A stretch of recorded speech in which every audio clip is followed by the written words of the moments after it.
I'm Evelyn Culp, interviewing her. Welcome to Evie's History Bites, hosted by Martha Owen, the Heritage Collection Manager of the ELC Heritage Collection.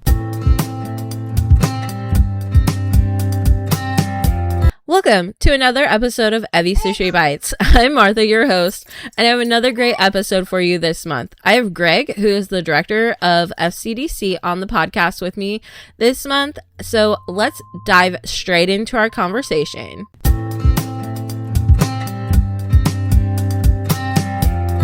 All right, so we'll just go ahead and get started, Greg. So thank you so much for joining me today on Evie's History Bites. So why don't you just tell us a little bit about yourself? Well, good morning. My name's Greg Goert. I grew up in a little town of St. Henry, Ohio. It's just east of Jay County or Portland, Indiana. So if anybody's ever been down around like Fort Recovery, that's the first town in Ohio, and St. Henry is the second town as you cross the border there. My mom's from a family of 16, so big German Catholic family, farm family. She had always wanted to be a teacher, and when she was 16, she had to quit school, help pay the bills. My dad didn't go to college or anything like that, but I was blessed to have the opportunity to go to college, play baseball, and I became a teacher. I taught for 8 years. I was an assistant principal, athletic director. And into the beginnings of my admin career, and then I was a principal for 16 years, and after 32 years, I felt like I had done enough, and it was time to do something different, to still work with people, but still serve the community. And when this job posted, it just felt like this position at the Family Christian Development Center spoke to me, and just felt like it was a good opportunity, and this is where God wanted me to be. So I'm definitely, I believe that Jesus Christ walked the earth, and he died on that cross for me, for you, for whoever, and I'm passionate. I think that's the first word that people use to describe me. I have a lot of energy. It's a lot of things that get done every day. Sometimes it's a little scattered here and there with my ADD, so to speak, but I get a lot done, and I think I have a decent vision for where we want to go, working with the board. And I think one of the things I'm most proud of so far is just being efficient, trying to be super efficient with the dollars that have been gifted to FCDC. Mm-hmm. All right, so what is FCDC or the center, as it was shortened to a couple of years ago? Yeah, so we're a lot of things, to be honest with you. We're just really here to help the community. So if someone needs help, they got an eviction notice, they're short on rent for the month, they got utility bills, they need help being paid. We take care of 7 people each month. We have a baby clinic, like a wellness clinic, with Dr. Lisa Orn and Miriam, aka Mim Hartman. They do a great job with the kids and the families and the moms. So we offer immunizations, vaccinations. We are a food pantry. I think probably one of the top 3, if not the best, food pantry in the whole state of Indiana. It is amazing. Yeah. You come through, you get a shopping cart. You come through, you get toiletry, personal hygiene items, and then you go shop. And it really feels like I'm at Martin's when I come through. I love it. There's 4 big cooler sections for refrigerated products, and big freezer for, your frozen stuff, frozen vegetables. I went through there yesterday, go through there today. I mean, it's frozen peas, carrots, and green beans. You got, chicken, fish nuggets, hamburger, pork. It's amazing the blessings that come from the restaurants here in Nappanee and Wakarusa in the area, the blessings that come in. I mean, there's whole pecan pies, there's baked goods. So when I feel like I'm one of those people coming through, I totally understand how our guests, clients, people coming through say that they're treated with dignity by the volunteers, that they feel cared for, that they feel like it's a good shopping experience. And then it's the same way with Evelyn Detweiler, as she runs the clothing closet. She's done everything to make it feel like a mini Target, if you will. So we have all of those different services. We've tried helping people with resumes and personal finance and balancing their budget. Tried teaching people to can vegetables and fruit and things like that. I'm not sure where we're going to head to in the future, but we got a great board, that's excited and has a lot of different ideas. And within our board, then we have like a program committee, a finance and policy committee, and a fundraising and marketing committee. And those folks are really there to just lead it and decide what else we want to add or what we want to do. Yeah. So you did talk about the types of programs that you guys do there, which is great. I think everything that FCDC does for our community, like what people don't see, is just really, really amazing. And I will say, I'm when I was younger, we used FCDC for the food pantry. There were struggling times sometimes, and so like your new building versus the church, the old, it's just amazing. Like, cause we went to the old building, but it still felt like a grocery store and stuff like that. But it was just so weird going into a basement of a church to get your canned goods and things like that. But yeah, like we sometimes would come home with breadsticks from Pizza Hut or dessert pizza when we had a Pizza Hut still in town. So like I think it's just amazing, and you guys do like weekly pickups with Martin's as well. And so that's just great, like of how much like our community has invested into something that's been around for 30 years. So what is your role there? Well, my role is executive director or like a CEO, right? You have to, there's a whole lot of things. Basically, we're a mom and pop shop. It's me and Betty Monday through Thursday, and on Friday it's me and Carol. And in the summertime, we're going to have an intern, Jacinda Brown from Fairfield High School. She's going to be a senior. Jacinda, I look forward to really getting to know her more starting next week. She is, it's in her heart to work in the not-for-profit world. She's got experience with Amish and Latino populations. Just super excited to see what gifts she can bring as she gets started. So, it's really that it's me and Betty, for the most part. We're the heart and soul of the place. And then if we're being truly honest, the volunteers are really the heart and soul of the place. And you mentioned you used to go to it when it was over in the church, and Ken Woodcock, he's a great guy. He's in his 80s now. He attends my church over in Plymouth with Pastor Scott Yoder. We go to Crossroads together, and Ken is just such a good man, Carl Detweiler, Rhonda Detweiler, all these people that are there, they make the center what it is. That's why it feels so welcoming and caring. So my role is really to support them, to share with the community via things like this about FCDC. I'm shocked by how many people still don't know really everything that we do, or maybe like know the stories of our guests. So, a few months back, we hired somebody to start interviewing those guests and see who's willing to tell their stories. And we've started to share some of those stories. And we'll definitely be doing more of that as we approach the the giving season. Yeah, that's so cool, because I don't think people realize like behind people's facades that they put up that like it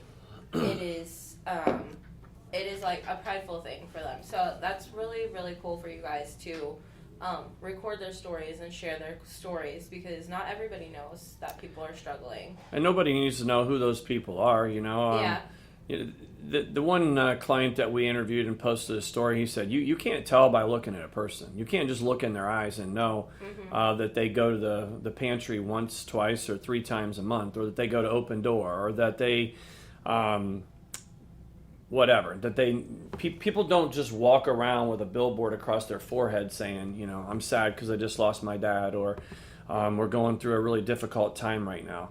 We take a lot of phone calls from people who are just trying to find suggestions on housing. They've come into a hard time, or how do I help pay for my medical bills, or our MAP program with Cheryl Stump. She does a great job of helping people figure out how to get their prescription and get it cheaper. Whether it's something like a person on a feeding tube that needs like a box of food to inject and put in through the feeding tube. All kinds of unique scenarios I've seen.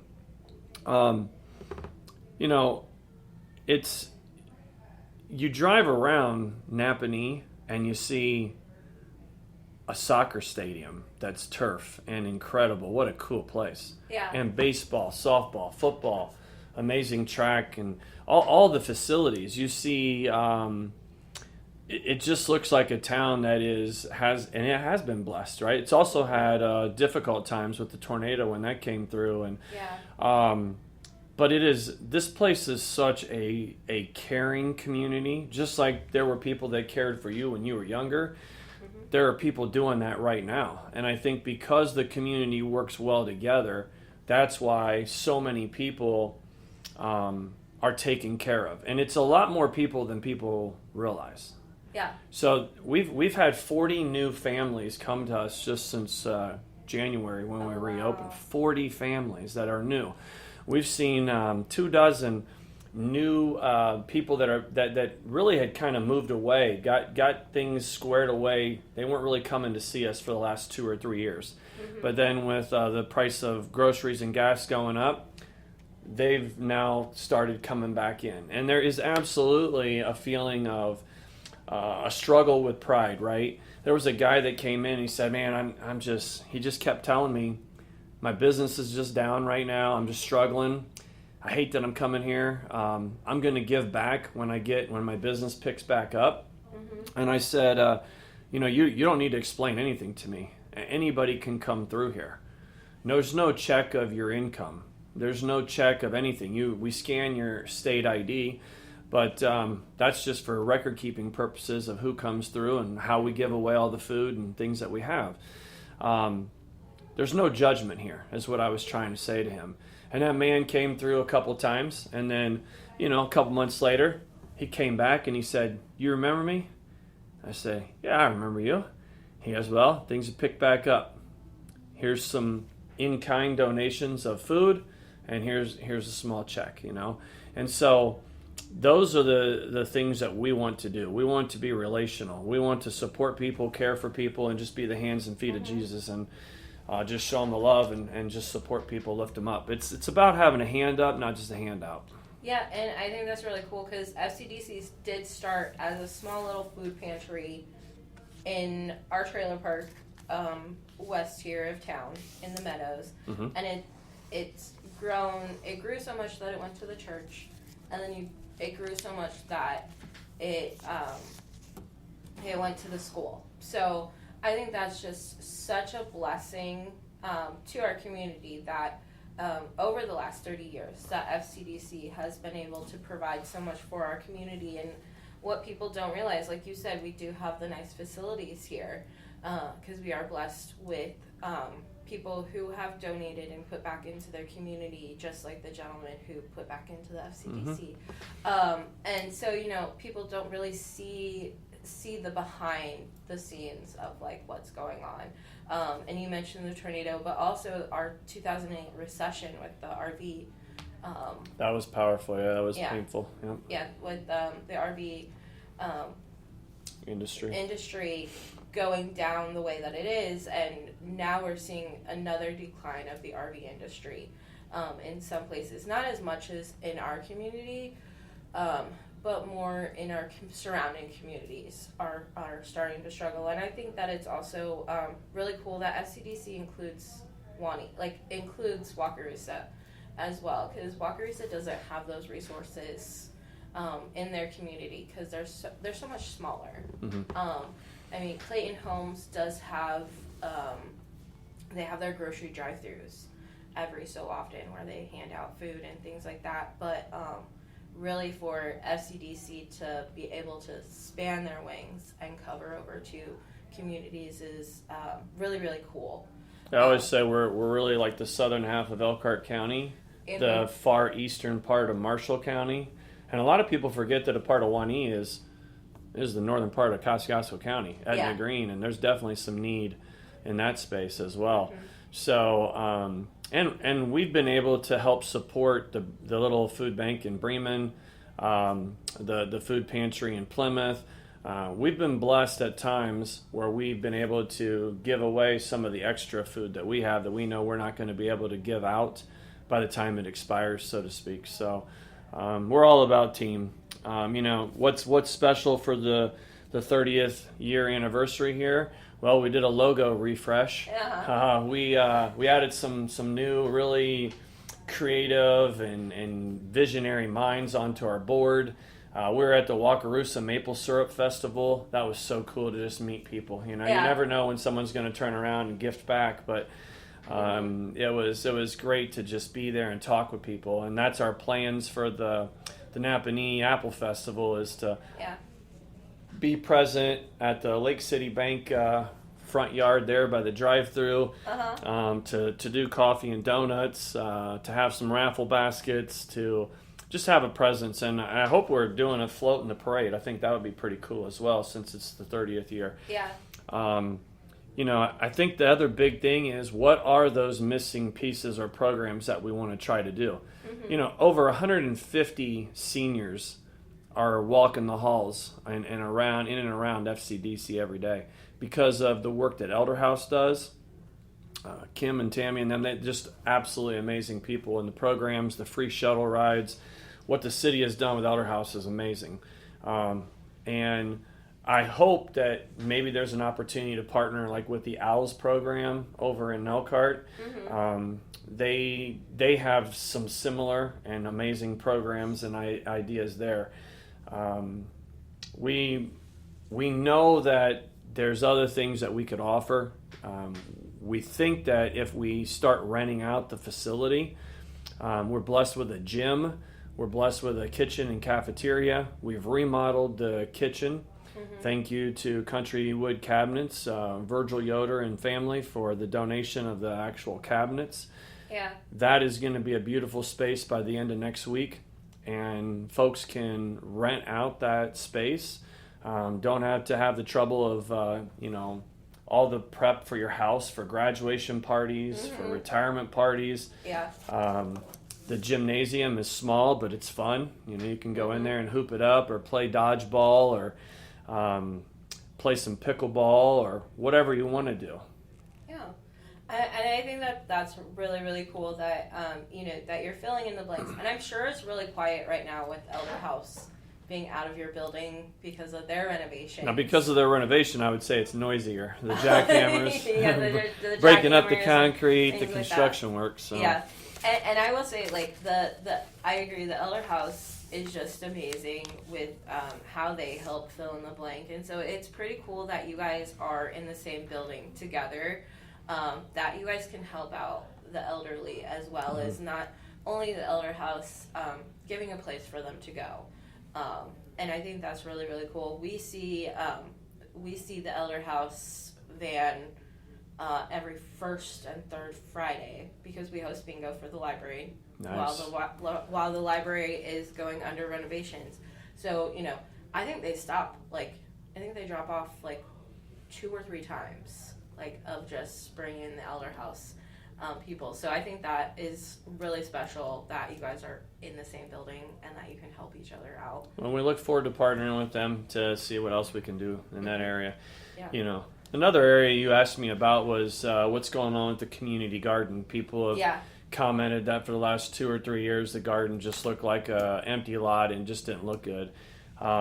We have committed our own time and resources into the garden, and as a result, it has become this amazing blessing of public relations. There was a guy driving through with a trailer with compost, and he's like, listen, when those plants come up in a week or 2, I'm going to bring you compost, and we're going to donate, and we're going to lay that down the rows, and that way it'll cut way back on your weeding, and it'll help all of your plants at harvest time. I'm like, that's amazing, for free. He goes, yeah, for free. That's the kind of blessings that are coming. That's amazing. Country Garden greenhouse out on County Road 15. Beautiful plants and flowers that we've got there on that kind of raised garden area there. That makes the lot look nice. cleaning it up, the fence that was falling in and falling down. Thank you to Northwood football team. Thank you to Mr. Canada's class, the shop kids. Everybody has kind of put some sweat equity into the lot. Thank you to Ace Hardware for our blessing with fertilizing the grass and trying to kill the dandelions and just get everything to look good. And then we've partnered with the young man who owns the house right next to us, and blessed him by just doing some mulching and some helping clean up some of the landscape there too. So it's easily 24 people have stopped by just to say, hey, thank you. You're making this look good. So I hope that people remember that we are doing that hard work in July and August. When it gets to be the end of the year and it's giving season, and we got to raise some money. So, But that blessing of those plants, partnering with Seed to Feed over in Elkhart Church Community Services, the blessing of the peppers, the tomatoes, the potatoes, and everything else that we'll end up being able to harvest is just gonna. Well, if you've ever attended a food pantry, this is really truly like going to a grocery store. So. Yeah. So, and that's really cool. And one thing that we're doing here to hopefully give back to our community as well. We have a native garden back. So we're growing.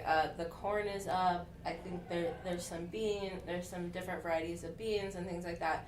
But what we're also going to do is we're also going to have a little free seed library out back where people can come and they can get their seeds for free. So you guys great. Yeah, so you guys can even come and rate our seeds. You know what? We'll need to come get some seed. We need some watermelon seed is what I was told. People are asking, are we going to have some watermelon or cantaloupe? We'll have to, after we're done here, we have a little bin of seeds that we haven't, because we don't have our thing out yet. I'll come shop here today. Yeah. So we've talked about the community garden. We've talked about your baby clinic, the clothes closet, the food pantry. But there's another big event that you guys do to really help our community have a nice to help those in need have nice Christmases. Yeah, I get goosebumps thinking about it. Christmas Jubilee it's this community, in a sense, doing Toys for Tots or Angel Tree on steroids. It's amazing. All the tables covered with toys, all the Amish blankets, the coats, hats and gloves. It's just an amazing feeling to be able to have well over 100, 120, 130 parents line up outside the Elder House at 4:30, 5 o'clock in the morning, and it's their Black Friday. They come early. They want to be one of the first ones in the line. They're always checking to see if we have any bicycles to give away. What are the big, really cool items that I could get for my kid for Christmas? And so their faces we know because we see them throughout the year. They are faces in need that are living at or below that poverty level. And to be able to provide Christmas, to partner with Monteith Best One, those guys come in and they help carry everything out to the car for the people. To partner with the National Honor Society kids at the high school, they come in and they help the family shop and help kind of pick out items for especially middle school and high school kids. It's just such an amazing event. So it's 24th year this year of Christmas Jubilee. And then we communicate with Toys for Tots, and Middlebury has a similar program that has their own unique name, so that nobody's coming to us and getting Christmas and then going to Toys for Tots to get Christmas and then going to Middlebury to get Christmas.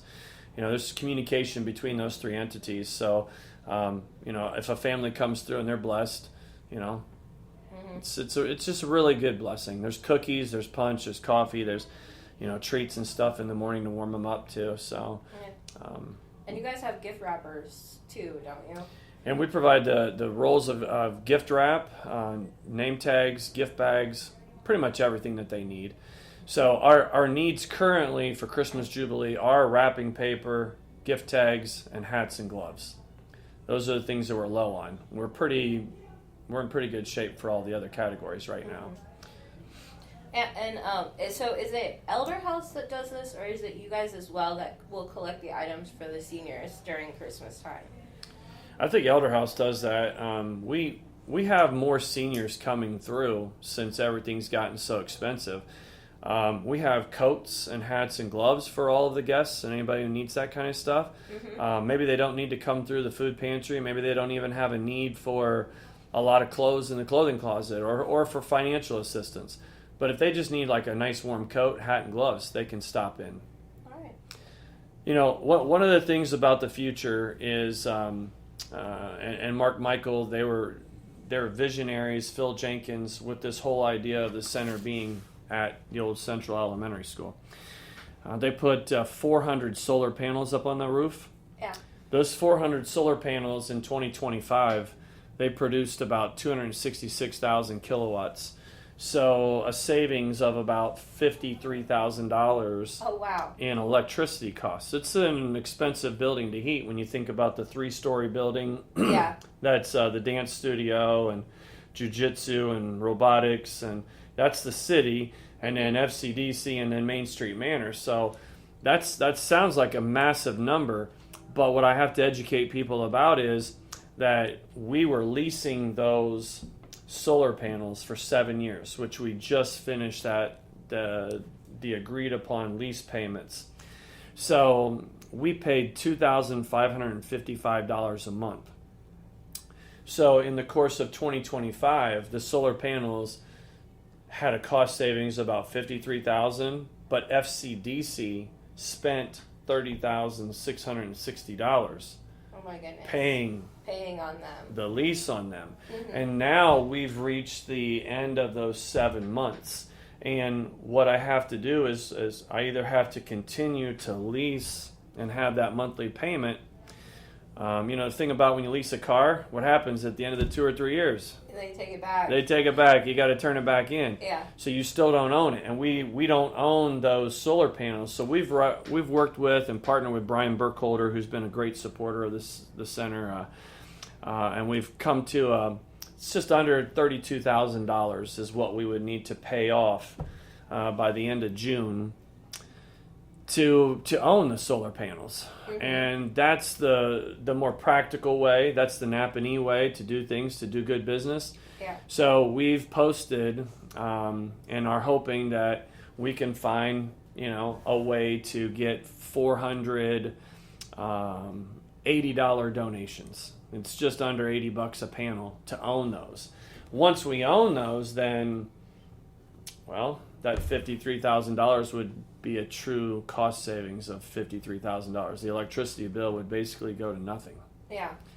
So that would be pretty powerful for the center, providing financial security. And let's be real, financial security is what we're talking about when you have community services like this. It's folks that are struggling financially to put gas in the car, food on the table, Christmas, etc. Yeah, especially because, we were talking about this earlier. There's so many organizations right now who are trying to get the same pot of money because our resources are being cut. And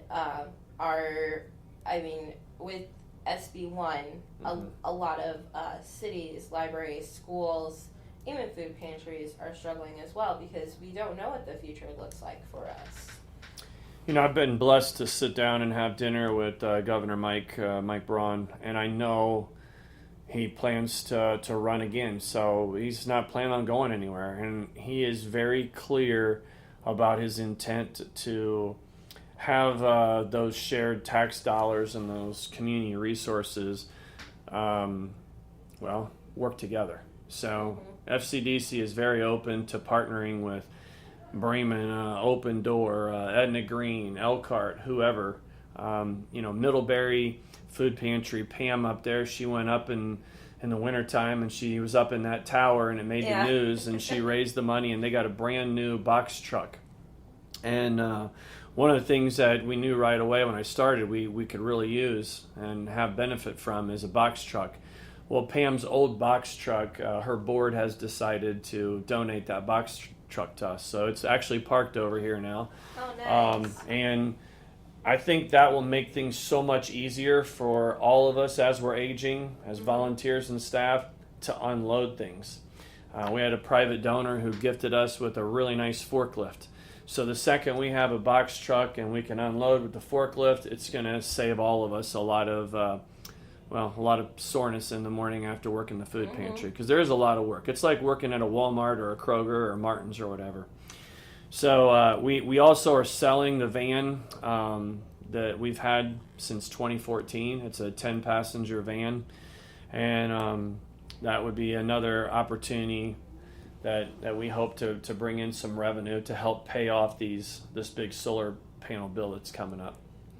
And then I've talked to our bigger donors, and I've talked to just regular donors about the idea of perhaps doing, kind of think of it as tithing, have a monthly gift or a quarterly gift, or every 4 months think about gifting that way, because then we can avoid having to borrow money in June, July, and August when donations are down and the bills are still there. Yeah. So, we've kind of really touched on a lot of how the community can help, but what are your biggest needs for the community to step up and help FCDC? I would say 3 things. One, I really believe that God is just doing amazing work. Every time I prayed for things to bless the center, the box truck was donated. There was a gentleman that came along and did community service and was able to help us with some construction work. There was another guy who was really good at painting that was able to come along and help us and donate his time. So prayer is powerful. I really believe that this is a community of faith, not just Nappanee, but Wakarusa and this general area.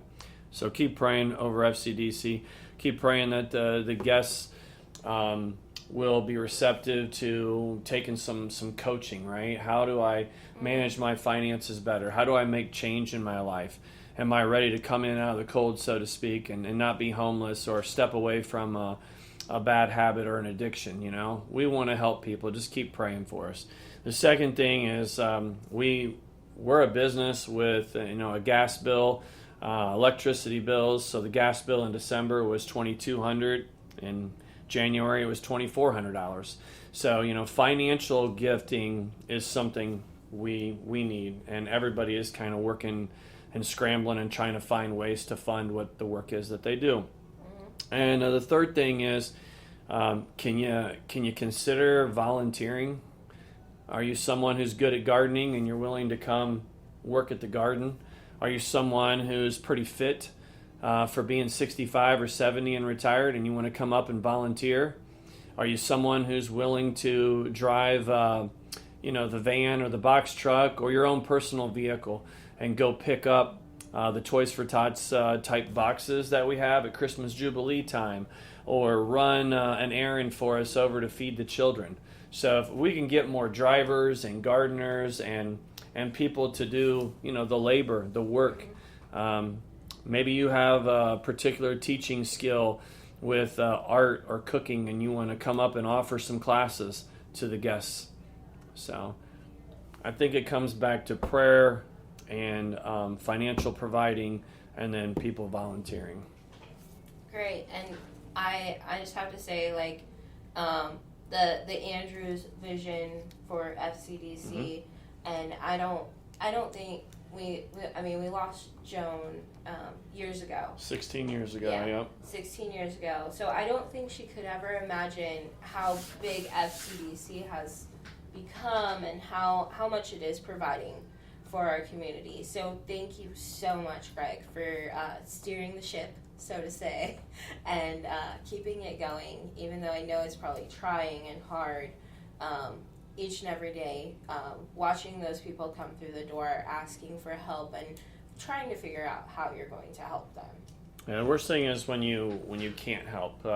Maybe someday in the future, just like we're blessed with this incredible facility and this wonderful pantry and everything, maybe someday we'll be able to partner with the city or some entity to provide like short-term housing.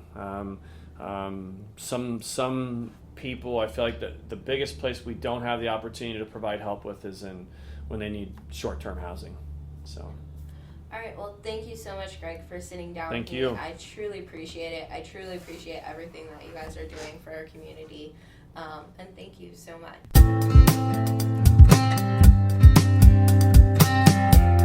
All right, well, that's all that I have for you this month. A special thank you to Greg for being my guest. And next month, I'm going to be having Joe and Danielle from the Veneto Collaboratory on the podcast.